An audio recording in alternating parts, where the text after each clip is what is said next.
CCL celebrity cricket league 12ാം season എത്തി നിൽക്കുന്ന ഫൈനലായിരുന്നു ഇന്ന്. അപ്പോൾ ഫൈനലിൽ ബംഗാൾ ടൈഗേഴ്സ് നമ്മുടെ കർണാടക ബുൾഡോസേഴ്സുമാരെ ഏറ്റുമുട്ടിയത്. ഈ CCL 8 ടീമുകളാണ് മത്സരിച്ചത്. 4 ടീമുകൾ സെമിയിലെത്തി. കേരള, ചെന്നൈ, കർണാടക, ബംഗാൾ എന്ന്. ഫൈനലിലെത്തിയ 2 ടീമുകളാണ് നമ്മുടെ കർണാടക ബുൾഡോസേഴ്സും ബംഗാൾ ടൈഗേഴ്സും. ഫൈനലിൽ ശരിക്കും പറഞ്ഞാൽ ഇത്രയും CCLലെ എത്രയും കളികളിൽ ഏറ്റവും മോശം കളിയായിരുന്നു ഈ ഫൈനലിലെ. അപ്പം ടോസ് നേടിയ ബംഗാൾ ബാറ്റിംഗ് തിരഞ്ഞെടുക്കുമായിരുന്നു. അവർ ആദ്യത്തെ 5 ഓവറിൽ 24 റൺ, 10 ഓവറിൽ 65 3, അതുപോലെ തന്നെ 15 ഓവറാകുമ്പോൾ 97 6 എന്നിങ്ങനെ നിലയിലായിരുന്നു അവർ. അവരുടെ ജോയ് 50 റൺസ് സ്കോർ ചെയ്തിട്ടുണ്ട്. അങ്ങനെ അവർ 129 റൺസിന് ഞങ്ങളുടെ ബംഗാൾ ടൈഗേഴ്സ് ഓൾ ഔട്ട് ആകുകയായിരുന്നു. ബംഗാളിന് വേണ്ടി ജോയ് 54 റൺസും, ജിഷു 17, രാഹുൽ 10, അതുപോലെ തന്നെ ഇന്ദ്രാശിഷ് 17 എന്നിങ്ങനെയായിരുന്നു അവർക്ക് വേണ്ടി സ്കോർ ചെയ്തത്. നമ്മുടെ കർണാടക ബുൾഡോസേഴ്സിന് വേണ്ടി നമ്മുടെ സുനിൽ 33 2, പ്രതാപ് 28 3 എന്നിങ്ങനെയാണ് അവർക്ക് വേണ്ടി. അപ്പം കർണാടക ബുൾഡോസേഴ്സിന് ജയിക്കാൻ 20 ഓവറിൽ 130 റൺസാണ് വേണ്ടത്.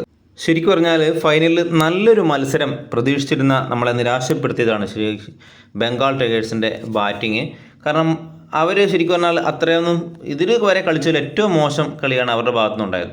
കർണാടക ബുൾഡോസേഴ്സിൻ്റെ ബൗളർമാർ അത്രയ്ക്ക് തകർപ്പനായിരുന്നു. തുടർന്ന് കർണാടക ബാറ്റിങ്ങിൽ അവർ 10 ഓവറിൽ 87 2 നല്ല പോലെ ബാറ്റിംഗ് ആയിരുന്നു അവർ.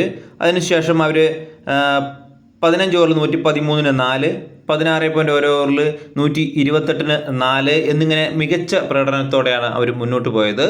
അവർ തുടർന്ന് അവർ 16.4 ഓവറിൽ 130 4, 6 വിക്കറ്റിൻ്റെ വിജയമാണ് കർണാടക കാഴ്ചവെച്ചത്.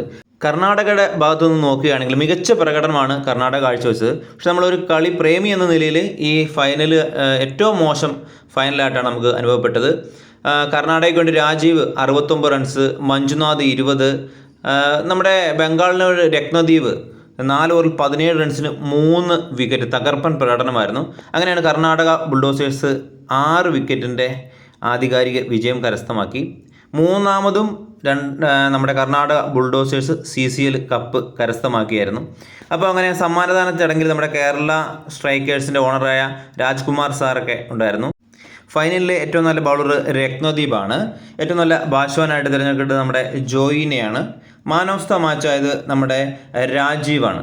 അതേപോലെ തന്നെ മൊത്തത്തിൽ നമ്മുടെ CCLലെ മൊത്തത്തിലെ ഏറ്റവും നല്ല ഫീൽഡറായിട്ട് തിരഞ്ഞെടുത്തത് നമ്മുടെ വിക്രാന്തിനെയാണ്, ചെന്നൈയുടെ. അതുപോലെ തന്നെ ഏറ്റവും നല്ല ബാറ്റ്സ്മാനായിട്ടും തിരഞ്ഞെടുത്തത് നമ്മുടെ വിക്രാന്തിനെ തന്നെയാണ്. ഏറ്റവും നല്ല ബൗളറായി തിരഞ്ഞെടുത്തത് നമ്മുടെ ആദവിനെയാണ്. മാൻ ഓഫ് ദ സീരീസ് ആയിട്ട് നമ്മുടെ ബംഗാളിൻ്റെ രാഹുലിനെയാണ് തിരഞ്ഞെടുത്തത്.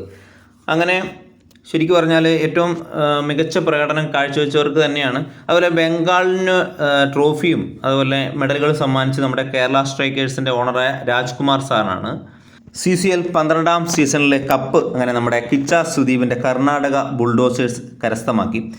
അർഹതപ്പെട്ട വിജയം തന്നെയാണ് അവർക്ക്. കാരണം കളിച്ച കളികളെല്ലാം വിജയിച്ചിട്ടാണ് അവർ ഈ കപ്പ് കരസ്ഥമാക്കിയിരിക്കുന്നത്. ആദ്യത്തെ 3 കളിയും സെമിയിലും അടക്കം ഫൈനലടക്കം 5 കളി വിജയിച്ചിട്ടാണ് അവർ ഈ നമ്മുടെ CCLൻ്റെ കപ്പ് കരസ്ഥമാക്കി. ബംഗാൾ ടൈഗേഴ്സ് കളിച്ച ആദ്യത്തെ 3 കളിയും സെമിയും വിജയിച്ച് ഫൈനലിലാണ് അവർ. ഫൈനലിൽ ശരിക്കും പറഞ്ഞാൽ മറ്റുള്ള കളികളെ അപേക്ഷിച്ച് ഫൈനലിൽ അവർ അത്ര മികച്ച പ്രകടനമല്ല കാഴ്ചവെച്ചത്. എന്നാലും അർഹതപ്പെട്ട 2 ടീമാണ് ഫൈനലിലെത്തിയതും കപ്പടിച്ചത് അർഹതയുള്ള നമ്മുടെ കർണാടക ബുൾഡോസേഴ്സ് തന്നെയാണ്. അപ്പോൾ നമുക്ക് അടുത്ത സീസൺ എപ്പോഴാണ് തുടങ്ങുന്നതെന്നുള്ള വിവരം ലഭിച്ചാൽ അറിയിക്കുന്നതായിരിക്കും. വീഡിയോ ഇഷ്ടപ്പെട്ട് കഴിഞ്ഞാൽ ലൈക്ക് ചെയ്യുന്നതും ഷെയർ ചെയ്യുന്നതും കാര്യങ്ങളൊന്ന് പരിഗണിക്കുക. സബ്സ്ക്രൈബ് ചെയ്യാത്തവരാണ് കൂടുതൽ സബ്സ്ക്രൈബ് ചെയ്ത് ഒന്ന് സപ്പോർട്ട് ചെയ്യുക. നിങ്ങളുടെ അഭിപ്രായം എന്താണെങ്കിലും കമൻറ്റായിട്ട് അറിയിക്കുക. അപ്പോൾ CCLൻ്റെ വിവരങ്ങൾ വേറെ എന്തെങ്കിലും ലഭിക്കുകയാണെങ്കിൽ ഞാൻ ആ വീഡിയോ ആയിട്ട് വരുന്നതായിരിക്കും. പിന്നെ നമ്മുടെ CCF നമ്മുടെ കേരള സിനിമയുടെ സെലിബ്രിറ്റികളുടെയൊക്കെ ഒരു CCF എന്ന് പറഞ്ഞ ഒരു ക്രിക്കറ്റ് ലീഗ് ഉടനെ തന്നെ ആരംഭിക്കുന്നുണ്ട്. അതിൻ്റെ കാര്യങ്ങളൊക്കെ നടന്നുകൊണ്ടിരിക്കുകയാണ്. അതിൻ്റെ ടീമിനെയൊക്കെ തീരുമാനിച്ച് ഫിക്സറൊക്കെ ആയി നിൽക്കുകയാണ്. അപ്പോൾ അതിൻ്റെ വിവരങ്ങളൊക്കെ ഉണ്ടെങ്കിൽ ഞാൻ അറിയിക്കുന്നതായിരിക്കും. നമുക്ക് മറ്റൊരു വീഡിയോ ആയിട്ട് കാണാം. ബൈ.